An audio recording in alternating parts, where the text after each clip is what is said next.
Hello, beautiful humans. I am coming to you from the other side of an incredibly powerful week-long series of ayahuasca ceremonies in the jungle of Costa Rica. And one thing I can say with all of my heart is that this week changed my life. And it's an edge for me to even begin to try to transmit in words, in language, what actually occurred in my consciousness during that time. But I'm going to do my very best because I promised you that I would. And I just want to presence that the episode before this one is the pre-ceremony episode. I set the intention to do a before and after capture of where I was at before going into this week-long immersion. And then coming on the other side, an expression of what I've received on the other side of it. And so if you've yet to listen to the episode before this one, I highly recommend listening to that one first because it does a great job of setting the scene and the runway for what it is that I'm gonna share here today. And before I get into it and offer this transmission, I wanna invite you to slow everything down in your space to the best of your ability. Let's presence our seat or our feet and deep gratitude for the earth beneath you, holding you, offering unconditional support in the way that she always does. And together, let's take a deep down belly breath all the way to the bottom of the belly. Inhale. Holding it at the bottom. Bringing all of your attention into your root. And exhale. And when you're ready, let's come back into the shared space. Thank you for opening up your heart to receive and offering me the gift and the honor of your full presence as I transmit what has come through for me during this very sacred an intentional time that I spent in the highlands in the Costa Rican jungle in an area of Costa Rica called Chiripo, which now very much has my heart. It's the, I believe, the highest part of Costa Rica where it even snows sometimes. There's rushing, incredible rivers that flow through this land and cleanse the body. These cold plunges in the river, oh my gosh, inspired me to bring cold plunging into my life in a major way. It's, I believe, called the Land of the Flowing Waters. And it certainly is that. I am so excited to spend more time there in this place. And I recognize one essential ingredient with when it comes to medicine work is the land that the work is happening on, because the plant teachers, the plant allies working on the land from which they come, and the attunement and the connectivity, the increased attunement to our inherent connectivity to the land comes online in an incredible way. So to be sitting on a property and in a space that's being stewarded with such love and such care and such harmony and reciprocity and balance with the environment was an incredible way to start this powerful week that I just experienced. So I've been spending the last few days just integrating and letting myself land in LA, allowing all that's come through to settle, to really settle. And a part of this is that I notice that as the integration work is occurring, any aspects of myself that are not a match to this next expanse that I'm stepping into absolutely have come up as I've been in the energy of integration. And so I've had the opportunity to choose powerfully into this next chapter, which has required me to choose powerfully who it is that I am becoming, who it is that I get to become a match for this next chapter of life that I'm stepping into. And one ingredient for that is willpower. I am recognizing that to deploy the energy required to actualize significant change and shift in our lives, we get to apply willpower. And that comes through choice. Applying willpower to a change comes through choice. And so I have made, over the last couple of days, the powerful decision, the powerful choice to become who it is that I need to be in order to expand my capacity to hold what's here and what's on the horizon, what's coming, which is my highest excitement to experience. So part of the way I want to enter this is around the conversation of capacity. So capacity.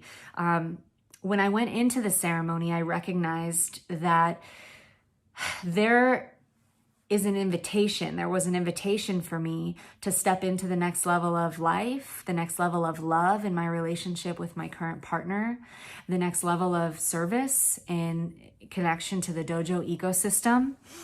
And in order to actualize my life in the expanse at the next level, I recognized that there needed to be an expansion in my actual capacity to house it all, to house more energy. So one of the first things that, I experienced in the ceremonies, in the first ceremony, was a reorientation around how I spend my energy and a deeper honoring of my own energy as my most valuable resource. So I recognized that where I point my attention is the expression of the most valuable resource that I have. So my choice point, the decisions that I make on a day-to-day, minute-to-minute actually basis as to where and how I allot and point my energy is an essential thing to become present to become more conscious of. So that illuminated for me wherever there were still layers of overextending myself in relationship, settling for imbalance in relationship, and like the pattern that I witnessed in myself or had witnessed in myself of feeling imbalance in relationship at times, and then my tendency to overreach and fill in the gap to try to create a balance, and it actually creates an energetic depletion in my system in order to do that. And it comes from an innocent fear, right? That is connected to a fear of loss of love. Like if I don't put in the extra effort or try to preserve or prove or maintain, even at the expense of myself, to overexpend my energy to maintain relationship across the board, that there was a fear that if I didn't do that, that love would be lost. And so there was a lot of recalibration for me around just really perhaps even grieving certain connections where I recognize that the time has expired for me to be able to overextend myself in order to sustain the old level of relationship. And I get to be in a deep trust that the relationships that are meant to be in my life will recalibrate themselves and rebalance themselves where it's in a balanced energy exchange. And that is also contributing to increasing my capacity to point my energy where life is actually calling me forward to point it. So first big piece that came through was really prioritizing balanced energy exchange in relationship, and the domain of intimacy and relationship in both romantic partnership and friendship has been territory in my life where a lot of my soul curriculum lives. And so soul curriculum, for those of you kind of just tuning into this language, from my perspective, let me share a little bit about what that means to me. So from my perspective, we all come in with a specific zones of curriculum in the school of life, or I like to call it in the dojo, that is our life, that we have incarnated into form to learn through.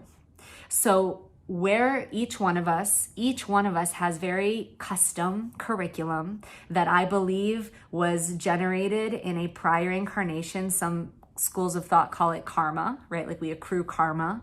And when we incarnate into this form, the memories of the soul are powerful enough to survive the death and rebirth process.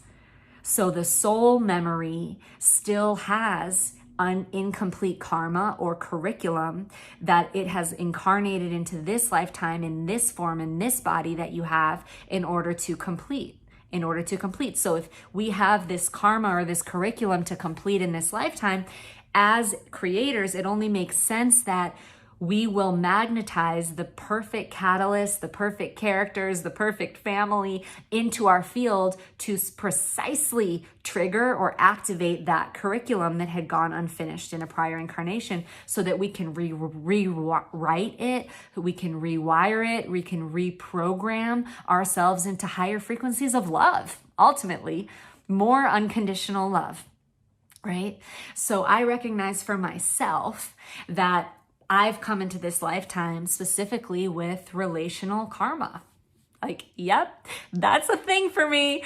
And I have recognized often where I developed protective mechanisms or protectors that would come online in order to preserve love. Because the wound is there's a deep fear of losing love or being unlovable. Like, please raise your hand out there. I'll feel you in the non-local if you have felt that fear too. It's a common, shared curriculum among many human beings, right? We often will have all these semi-conscious or subconscious survival patterns, subconscious or semi-conscious survival patterns that are oriented to support us and protect us, to preserve love in our lives, because we feel from an early age that we need to have love to be safe in our family units.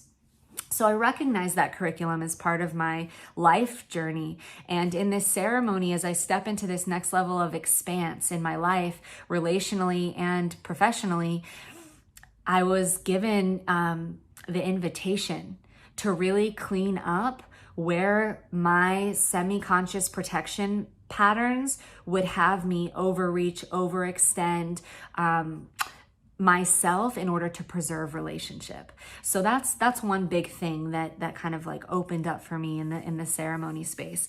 And I'm noticing, like, as I'm sharing and bringing this forward, that, there's an edge I'm feeling around the availability and possibility to even begin to transmit to you what occurred and how it occurred. So I just want to preface this, that the work, I'm a stand for this work with our plant allies and plant teachers, and I've experienced some of the most significant and profound quantum leaps in my life that I've gratefully been able to integrate with ayahuasca, with psilocybin, working with these medicines. And what occurs in these spaces is so beyond language. So please add a dose of beyond language to everything that I'm saying in terms of the mechanics of how it landed in my system. So there was a big expanse around capacity in general. I also felt a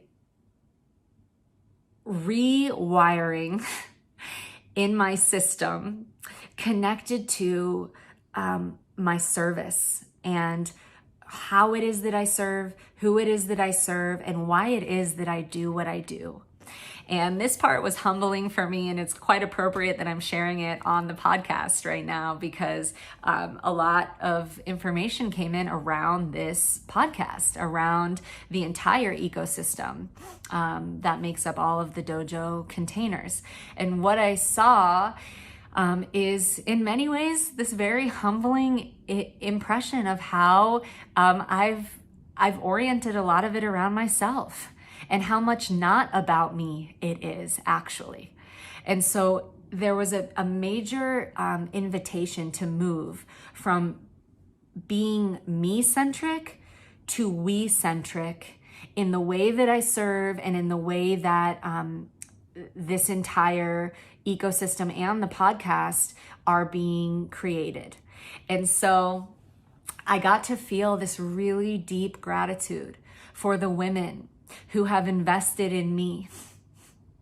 Like, what a gift that I do not take for granted.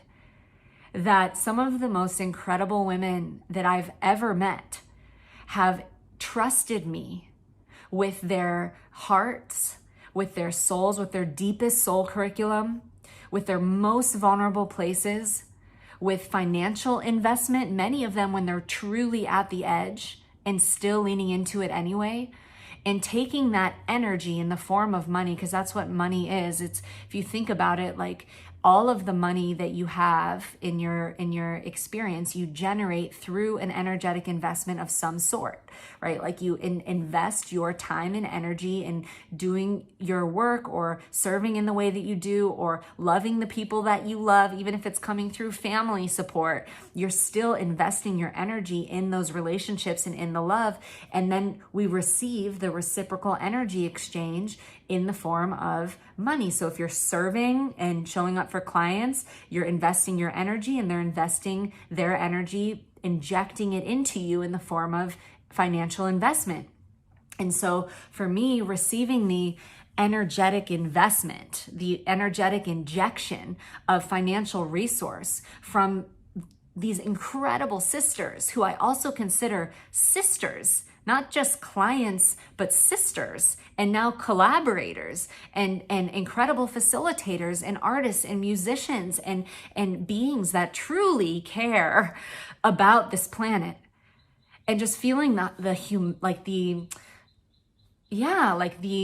almost like on my knees gratitude that this is the work that I get to do, that I get to invest my energy, because the reciprocal exchange, right? There's the financial investment, and then that's like an injection of energy that then I'm like, oh my God, I want to give everything I have. Like let us amplify that exponentially.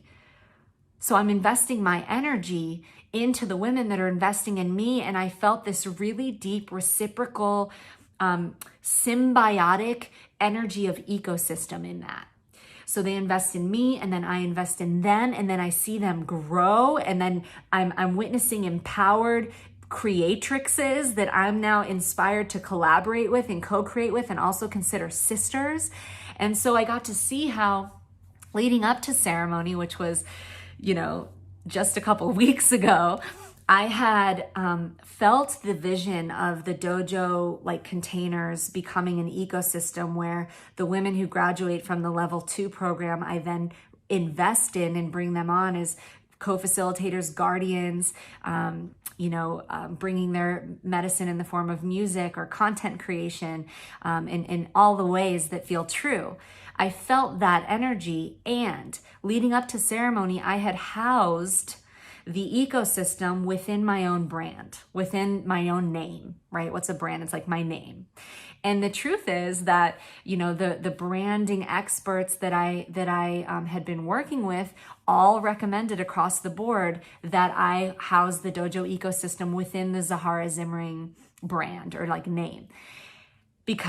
And it made sense logically, because as I grow and things evolve over the years, that if it ever shifted out of the dojo energetic, I would still be myself. So then I wouldn't have to like recreate the website. So it would house whatever was true for me at any given stage. So that made sense and I moved forward with it, and that's the way that I did it. And I am launching my website under zaharazimring.com, and that Zahara Zimring website holds the entire dojo ecosystem. And the truth is, all of my heart and my being is in the dojo ecosystem. And what I got in the medicine in such a big way is that the ecosystem is not about me. It's about we. And so I had this very humbling, like almost like I don't know, like humbling and humiliating. I don't know if it might be humiliating is probably too strong of a word, but like this like bashful laugh at myself when I could really feel and see the amount of money and energy I invested in my own personal website, which is awesome. It's beautiful. I'm really proud of it. I hope you go check it out. And I recognize that as the growth of the ecosystem I'm most passionate about actually gets to be its own thing that is co-created by myself and all the women who actually have invested in me and have moved through the ecosystem, that I'm only continuing to do it because I'm witnessing the fact that it works through their embodiment. And I'm like, wow, like these are my women. Like we get to invite more women and men into this ecosystem to experience the magnitude of expanse, transformational power, and true family that we're experiencing. It's been over 1.5 years since the close of the first round, and these women are flying to each other's baby blessings and to each other's weddings and spending New Year's together. And it's just a sisterhood that transcends the container. That is the truth of it. And I'm so grateful to be a part of it.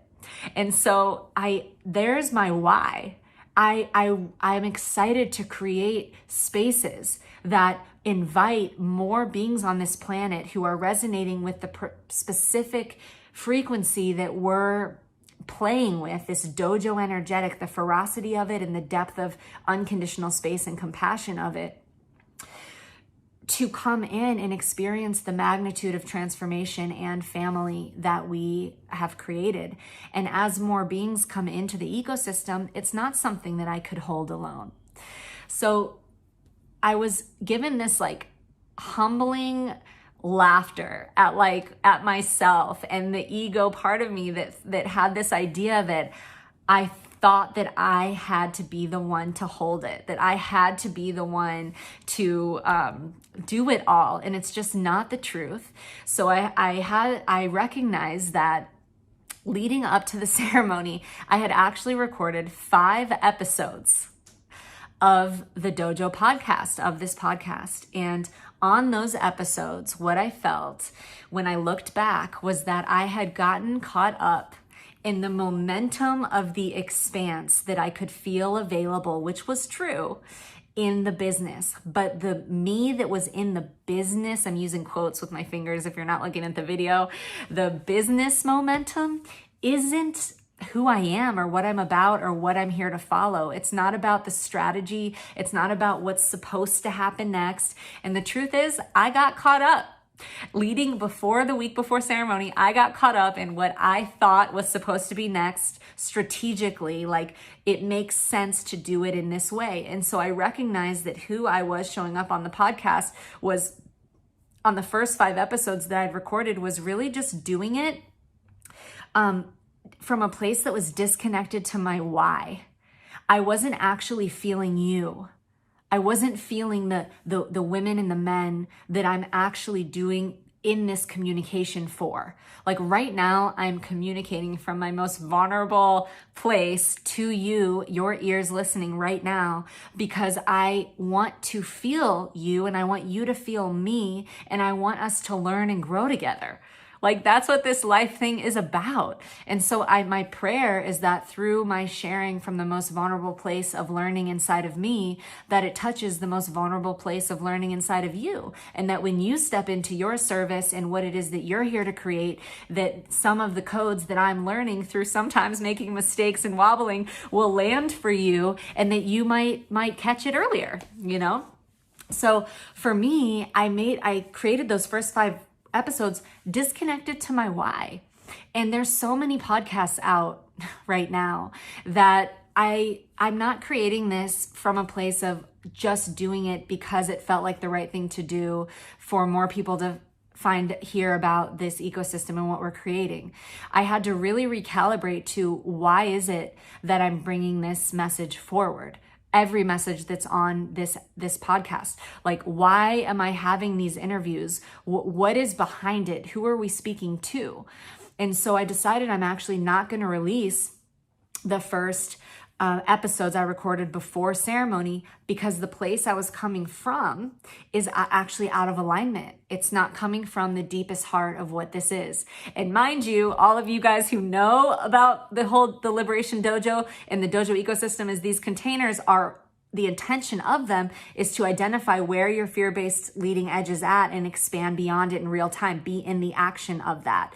So at first I thought, fuck it, I will release all those episodes and I'll just share publicly. I'll call myself out and say, these episodes I recorded before, I had this big shift, and so they're not in the energetic alignment that is my intention, but release them anyway, because there's a part of me that sat with that as it's important to like walk the walk of it not having to be perfect. So I just want to name that was an actual timeline for me to put them out anyway. They're still really great. Like the content in there is amazing. I'll probably save them for like bonus content at some point if it feels true ever. But the heart of it isn't there. It just feels more like interviews and talking about really epic, like extraordinary expanse that has occurred, but the heart of why and the frequency of ceremony, of holding our life as the dojo, which I trust that you can feel in me right now. I'm like teetering on the edge of it, even sharing all of this with you. Like there's a part of me that's like, oh my gosh, will you even care about this backstory of what I'm sharing? But I'm trusting that the ears upon which this is meant to land will receive it in the way that I mean it. Right. So I'm really letting go of expectation of what any of this is supposed to look like. And I'm dropped into the intention of sharing from my heart and touching yours. And that's really the place that I care to share from. So after I really like embraced, okay, I will release them and I'll call myself out. Once I let that land, then after night 2, I got really clear about the next expanse of the dojo ecosystem and this podcast specifically. And once that came in, I realized, I can't release those episodes because there's a rhythm that I want to create that includes, honors, and celebrates the women who have invested in me in this ecosystem, the women that I believe in, the women that I have invested in, that I see shine and soar, and it is their fulfillment is my fulfillment. And I believe in their word. I believe in their message just as much as mine. This is not about me doing this alone. This is about us doing it together. These are the women that believe in this to the degree that I do because they've walked it with me. So what I got on night 2 was that for this podcast, for the Dojo Life Beyond the Edge podcast, what I want to create is a sequence of episodes every month where there'll be one episode, a solo ceremony. And my intention with every one of these episodes is to create and transmit the frequency of ceremony, or to invite you into your life as the dojo or life as the ceremony. That's all interchangeable to me. To presence you into the truth of your creatorship, that everything happening in your moment right now is happening precisely for you in exactly the way that it needs to touch you to bring you home to more of yourself. So every month, the first episode will be the intention, and this may shift, because things always shift, but what I could feel and what I can feel at this point is that I'm going to do a solo episode, bringing and inviting the energy of ceremony, sharing what's most alive here in this heart as the seed frequency, the seed creator of this whole ecosystem. Then I will have an interview with a being that is a human that I find inspiring, that lives their life beyond the edge in a way that I feel will impact and touch the hearts of those who are meant to receive in a way that really matters. And so I'm excited to bring in once a month an episode with someone outside of the dojo ecosystem, because I do feel like it's important that we don't create a closed circuit.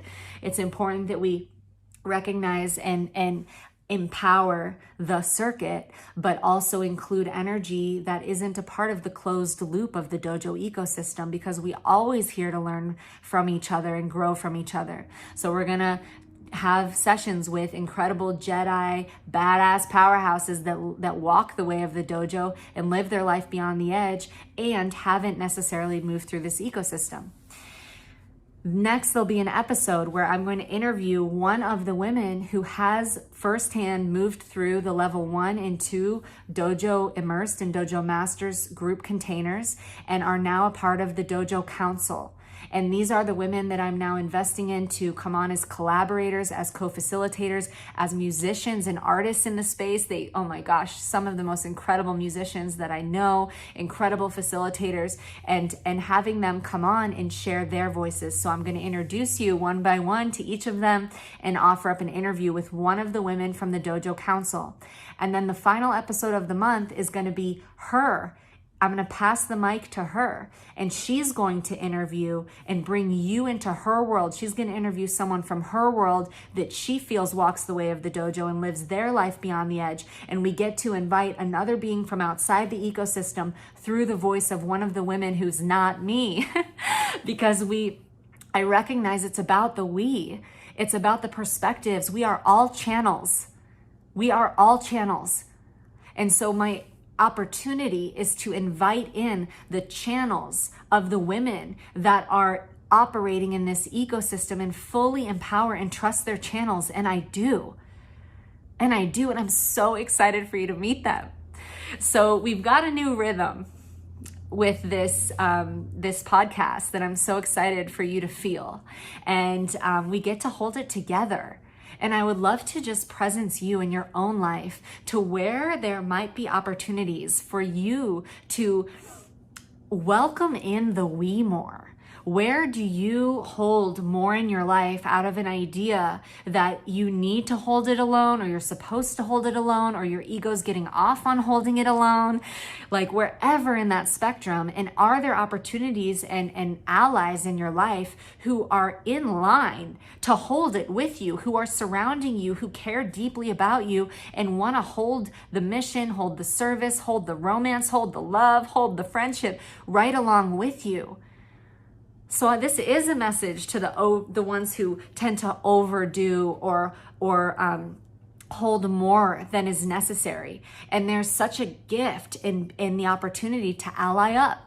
And so I'm here to ally up. And as we ally up, and I get to introduce you to the women through this podcast, and we get to meet people in their worlds that are edge walkers like us, we're going to be also building the dojo ecosystem, the freestanding website that will ultimately house the dojo ecosystem, and that will take as long as it takes. And in the meantime, it's perfect that my personal website, zaharazimring.com, will hold the whole dojo ecosystem while we can organically birth the freestanding container that will hold all the containers that is coming from the unit of all the women who have invested in this this way of growing together is really what it is. And it is a unique texture, a unique way of growing together, and I trust that you can just feel it through me.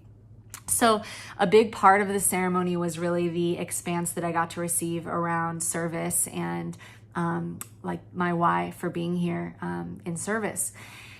So that, let's put that now to the side.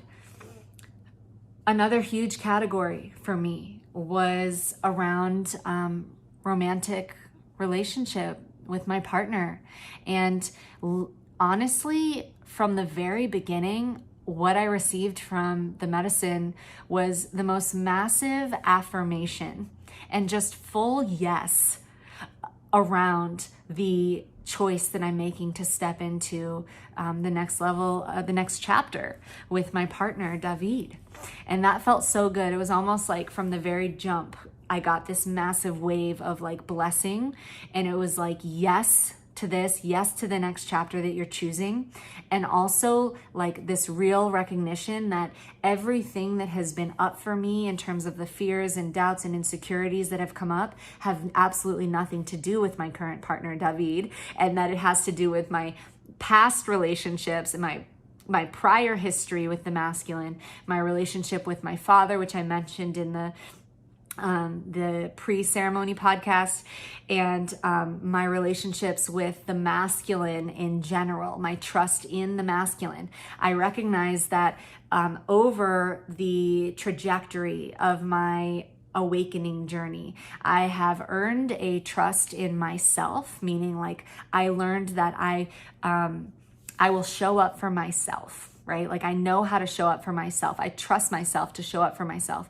I earned a trust in life very strongly through the journey I went on specifically last year in 2021 and releasing everything in my known universe and like really dying into the absolute unknown. And for the very first time, trusting life to show up for me. And it did. And so I built this major, deep and embodied trust with life. Like life really is happening for me. It moved beyond concept and into embodiment. And then I recognized that where I lacked full trust was in another human.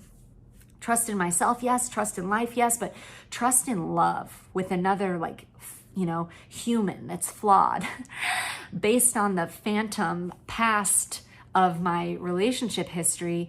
I hadn't fully built that level of trust in my being yet. And so a big part of my ceremony was looking at where those woundings had lived and really going all the way back into the root of my family of origin system and back, like way beyond this lifetime, and really feeling the root wounding. I can't say the root wounding, but one element of the root wounding that has moved through my masculine line of the family, and feeling myself at the leading edge of it, feeling myself pulsing at the leading edge of my lineage and specifically in this case of my masculine lineage, and feeling the root point of the wounding there, and then getting to see beyond myself all of the ways that that particular root wounding had been manifesting itself within my family system, creating a lot of separation within my family system, and then feeling myself pulsing at the leading edge of it with an opportunity to heal it for my children, so that my children don't come in having to move through the curriculum that that particular root wounding requires in order to heal it. Here I am at the leading edge of it before I have my own children, with an opportunity to do that work for myself and 7 generations forward and beyond, and also back. So I felt the synchronicity of the fact that I'm going to visit several members of my family in the next month. I'm going to see my nuclear family in the next 2 months and meet my nephew for the first time, and just really feeling how I get to show up differently, and that the way that I do, and my healing within itself becomes the opportunity for healing to happen within my larger family system. So it's the opportunity that I have to show up as the healing within my family system.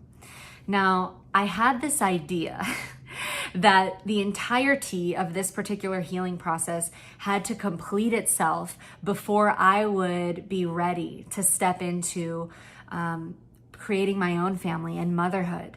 And what I really got through also working with one of the incredible lead facilitators is just recognizing that the awareness alone is enough to begin the momentum of healing, and that it doesn't have to be, I can let go of the idea that it all has to be fully complete so that I can step into the next chapter of my life and allow the organic unfolding of whatever is meant to happen for me in terms of, becoming a mother in whatever timeline is true for that.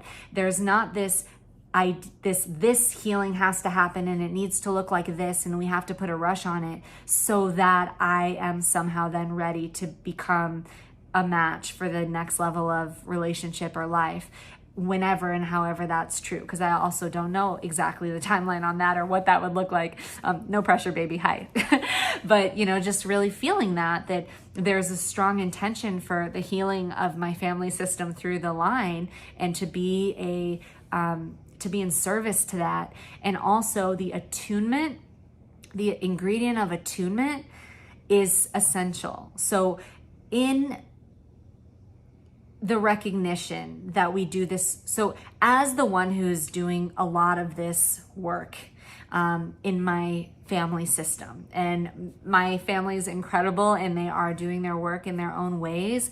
And, you know, I'm working with plant medicine and taking some really significant quantum leaps. And so I wonder if any of you listening can relate to that, and the feeling of like, wow, like, okay, sometimes I feel a little alone in my family unit, that I'm doing this work. And there can be, when these revelations and new awarenesses come, a desire to immediately bring it home into the family system and have these conversations and bring it forward and clear whatever needs to be cleared and share it and there's an attunement to the level of readiness that is present in each individual, in each family system. So just radiating the liberation that comes from the work that you're doing is enough. And as intimacy builds and there's a deeper knowing of one another within the family unit, it will become known when the time is right to have these deeper conversations, to share the deeper revelations, and to move through the mutual healing opportunities that are present. So the energy of attunement really came in. So both excitement to reconnect with my family of origin and the recognition of the healing that's present and happening inside of me, and I trust will happen almost backwards and forwards as well as I do it just naturally. So there's excitement for that, and also a deeper attunement to timing. And like having not having pressure around it, which is really a relief to my system. So I can just prioritize the deepening of intimacy with my family and the people that I love the most, and not allow the like ancient wounding that has nothing to, nobody's fault. Nobody started. It's nobody's fault.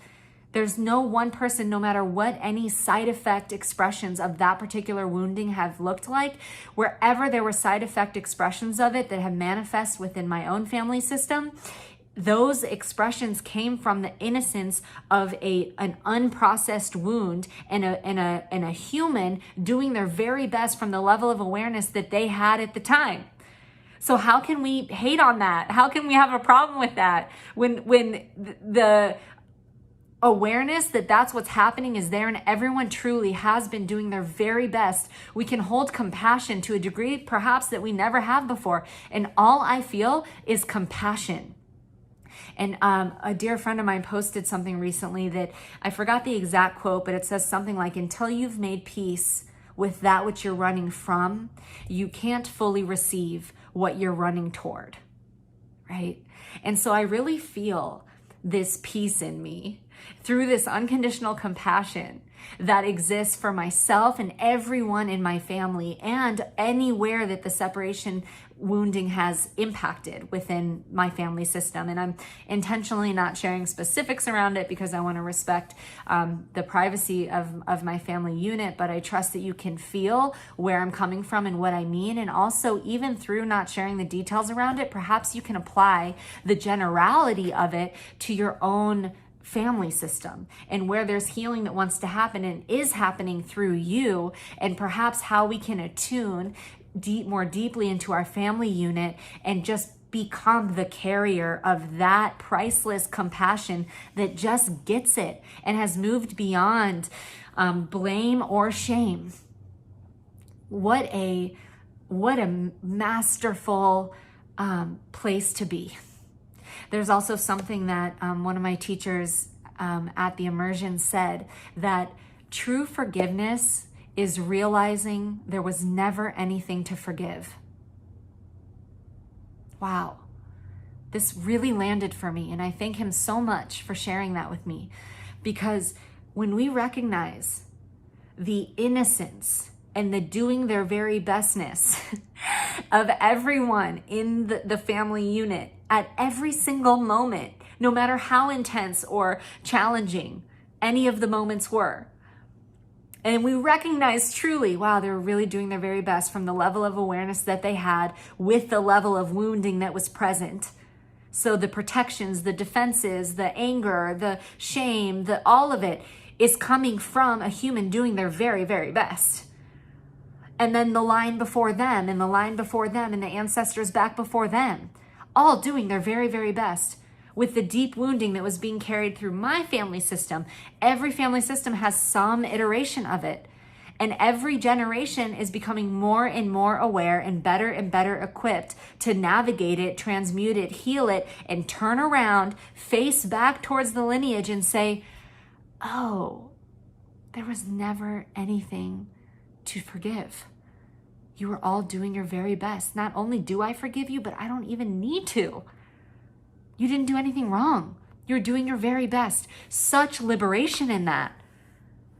So much liberation in that.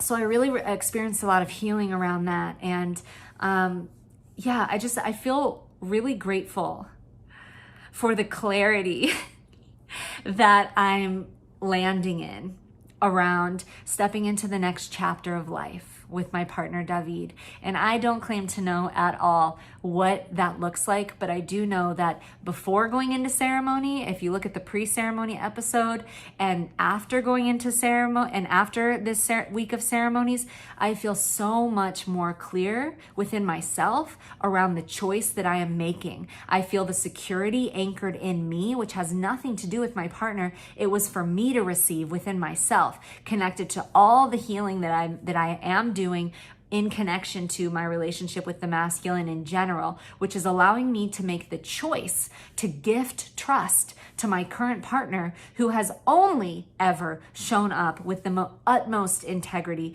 the utmost truth, and profoundly generous and incredible holding of my heart. So the truth is, I get to make the choice to trust this man. And trust becomes an empowerment technology. My dear sister Alana, who I was at this retreat with, shared with me the most incredible definition of trust. And I'm holding the vision that I can bring her on the podcast at some point to share that with you guys for herself. But I'm doing my best to share just a portion of it. And the portion of it that I want to share is how I'm now relating to trust as its own energetic way of offering empowerment to the people in our lives. So if you really feel when you're in the presence of someone who trusts you, like who really gifts you with their trust, feel the strength of empowerment that you feel in the presence of that person. It's like they're saying, you are free with me. I trust every decision that you will make. I trust you and your capacity in this particular zone of your genius, in whatever zone of your genius that I choose to trust. And within that zone, they're gifting you that like total empowerment to rock it out and just keep becoming better and more of yourself through your own choice point, through your own empowerment. Versus being in the field with someone who just like does not trust you or will not gift you with their trust. There's a feeling of disconnection, separation, closure that can occur, and it doesn't breed deeper connection and intimacy. And so while we don't need to trust everyone with everything in every way, when we're choosing to be in intimacy and relationship with other beings, especially romantic partnership, I would say it's an essential ingredient to find where you actually trust them. Like to tune into their capacity from your intuitive space and decide to trust them there. Like trust the actual capacity that they've demonstrated. And so I feel like with my partner, he continues to show up in ways that actually exceed my expectations of what's possible in relationship and in partnership. And so wherever in the past I've had fear or lack of trust in love or in our love, it's only coming from past experiences where I couldn't trust, where I wasn't trusting, where perhaps the capacity of my partner in the past at the time was not actually worthy of my trust, which doesn't mean that ultimately they aren't worthy of trust. It just means that they get to grow in their capacity to become worthy of my trust in the integrity zone. currently, and also with my prior partner, with my most recent partner and my current partner, both of them showed up with the level of integrity and consistency and a demonstration of the capacity to really honor their word over and over and over again, that everything in me knows that I can trust that capacity. And so I choose to trust it. And anything that is not that is only coming from my own past experiences of trauma where I did give trust and it was not met. And it actually, my intuition, my tracker on it was off. My tracker on it was off. And that's not their responsibility. That's my responsibility. That's like where I actually overstretched myself or didn't listen to my own knowing or didn't listen to my own intuition. But from now forward, after this ceremony week, I feel the security enough in myself to know that no matter what, I got me. So it's not my security and my sense of safety is not dependent on how another person shows up, whether it's romantically or in friendship or in partnership, collaboration, business front. No matter where it is, my sense of okayness is not dependent on other beings.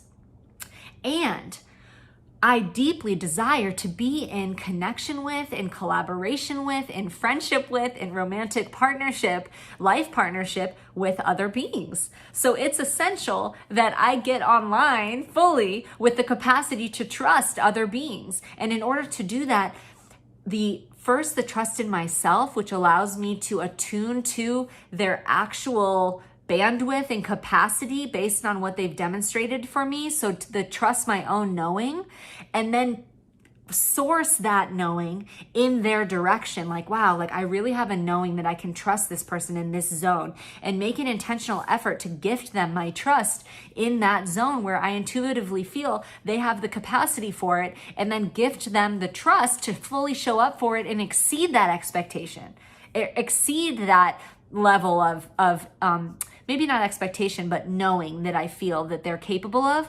They actually have the capacity to go beyond what I feel like I intuitively feel like they're capable of. But the starting point of trusting them to be capable in the first place empowers them to rock it out.